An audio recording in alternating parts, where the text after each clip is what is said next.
And that time po, first time ko din po makilala that time si Carla. Tapos, pinabili niya naman po ako ng puto. At di ko rin alam, Kalingap Ian, kung bakit ganun na lang naglalabas sa ano. Yung lumabas sa bibig. Sa bibig ko. Bibili ka lang talaga dapat na ng puto eh. So ayun po. Narinig natin mismo kay Jomar na nagkataon lang ang lahat. Paano kaya kung hindi bumili ng puto noon? And paano kaya kung hindi siya naglakas ng loob na makipag-usap siya ng matagal kay Carla? Eh di wala po tayong kinagigiliwan ngayon na Jom Carl. Panoorin po natin ang ilang eksena nung time na una silang magkita. Magkano po to? 5 pesos po. 5 pesos? Sige na po, kuha na po kayo. Magkano to lahat? Ay, sige na. Lahat? Oh, parang boys. Sagot mo na yan, ha? Sagot ko to, pero pwedeng ano, sunda araw. Di ko dala yung ano ko eh. Ano pa ano to? Lakas ng loob man libre. May cheese ba to? Cheese ba itong nasa ano? Opo. Ba't magkaiba yung ano? Yan po, kutsinta yan po. Kutsinta po to. Kilo? Kape po. Kape. Ba't tapat lang? Dami kami. Kulang Di po. biro lang. Di joke lang. Kulang po ang baso ay. Okay. Okay lang. Mag-adjust kami.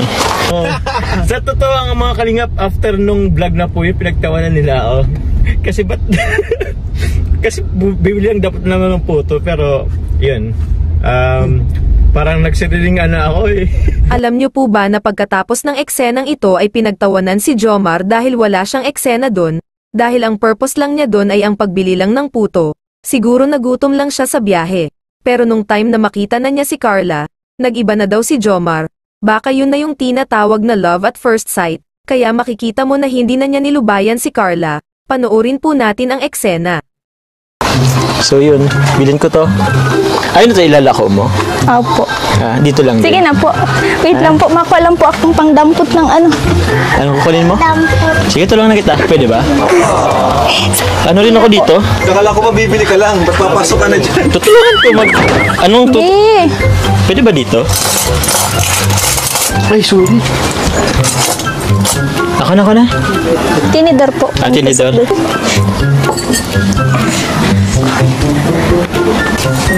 Nakakumano ko dito. Diyan mo dito, sa bag mo. Tinidor po. Sa bag mo. Ano ito? Bro, kain tayo. Ano ba dito ang ano? Tawag niyan? Top selling. Ay, top. Best selling. Parehas po. Parehas. Opo. Sige. Bro. Libre mo yan? Libre ka to. Ay, grabe. Ilalako mo lang. Ha? Ilalako mo lang. Yung ano? Yung tira. Try natin tong ano. Bibigaw mo si Bart, bibi. Mali kami dyan. Krap! Saktong-sakto, hindi pa kami nag-ano eh. Bibi, bugawan mo, bibi. Kaya ba't ang sarap ng puto dito? Sa iba hindi eh. Kilala mo ako? Hindi. Kapakilala ko, Kuya Jomar. Nice meeting you. Carla po. Hello, Carla. Yung eksena na yan, siguro hindi na mapigilan ni Jomar ang nararamdaman niya kay Carla, kaya naglakas loob na si Jomar na magpakilala kay Carla. So sa nakikita ko hindi po scripted ang una nilang pagkikita. Hindi kaya may iba na talagang nararamdaman or may pagtingin na kaagad si Jomar kay Carla at ayaw lang niyang aminin, kayo po. Kung kayo ang tatanungin, ano sa palagay niyo ang tunay na nararamdaman ni Jomar kay Carla? Pa-comment na lang po para malaman din natin kung ano sa palagay niyo ang tunay na damdamin ni Jomar kay Carla.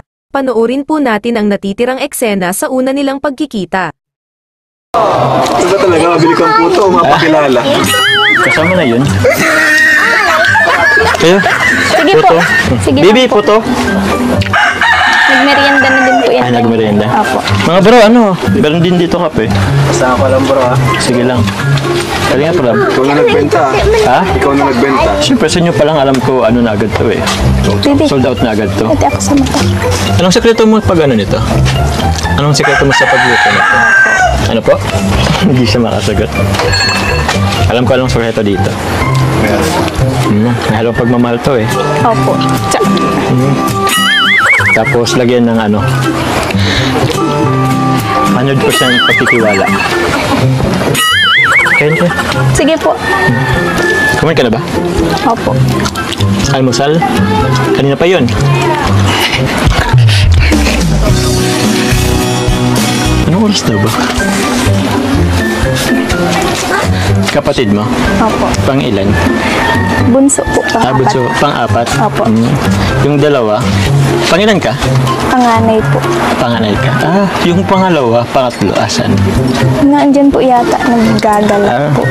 Nag-ano ba sila? Nagpumapasok sa school? Opo. Saan mo ito tinitinda? Dito po, dyan po sa kapitbahay, hanggang doon siya? po. Minsan po sa sentro. Natin. Nakakabot ka pang sentro? Opo. Doon nga po ako nakita nila Kuya Rab doon sa may waiting shed. Siya. Ayos Nakakabot pa pala itong sentro. Sa sarap nito parang di naabot doon. Pero, yun. Sarap. Baby Sawa na yan. Sawa ka na? Nagmerienda na po siya kanina. Nagmerenda ka na. Pang gabihan naman yung sunod. Kala ko mabibili ka lang. Tapos ka na magbili? Ay, sorry. Dahil pa nag-aabang ang tinda. Ito na bro. Ubusin nyo na para libre ko to. Libre niya yan. Bilangin mo. Minsan lang ako Rosan, bilangin mo. Ay, ito kuya.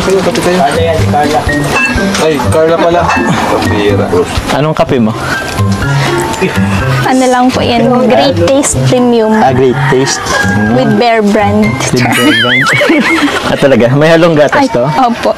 Galing. Parang, di ba 3-in-1 na yun?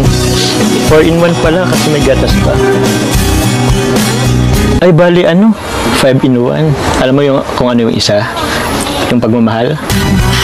Mahal ang damdamin na sa'yo'y nararamdaman. Diba? Tama ako, 5-in-1. Hindi mo alam. Pero masarap. Pero ano mo, Carla, ingat ka din pag nagtitinda ka. Kasi, syempre, alam mo na, may itsura ka. So, di natin alam yung mga tao dito. Pwede magka-interest sa'yo. So, yun, basta ingat ka lang lagi. Ha? Magkano ba ito lahat, Carla? Sige na po. Meriendahan na lang naman. Hindi, kailangan kasi para may kita ka. Ano na lang po yan, tira na lang po kanina ng tininda ko po. Kahit na. Para at least may ma-save ka yung dito, yung kikitain mo dito. May savings ka pa. At least may mapanggastos pa sa sunod na araw or pangbili nito. Magkano yun? Sige na po. Sige na. Sige na daw. Hindi, basta mamaya bibigyan kita. Sabi siya sabi. Hindi, ubos ko na Sarap. Kaya, tuloy na din kami. Babalik ko lang yung tinidor na Sige po. Salamat. Sarap nung. Salamat din sa merienda at kape. Bye-bye. Sige. Bye-bye. Tuloy na rin kami. Thank you po. Bye-bye. Inayaran mo na?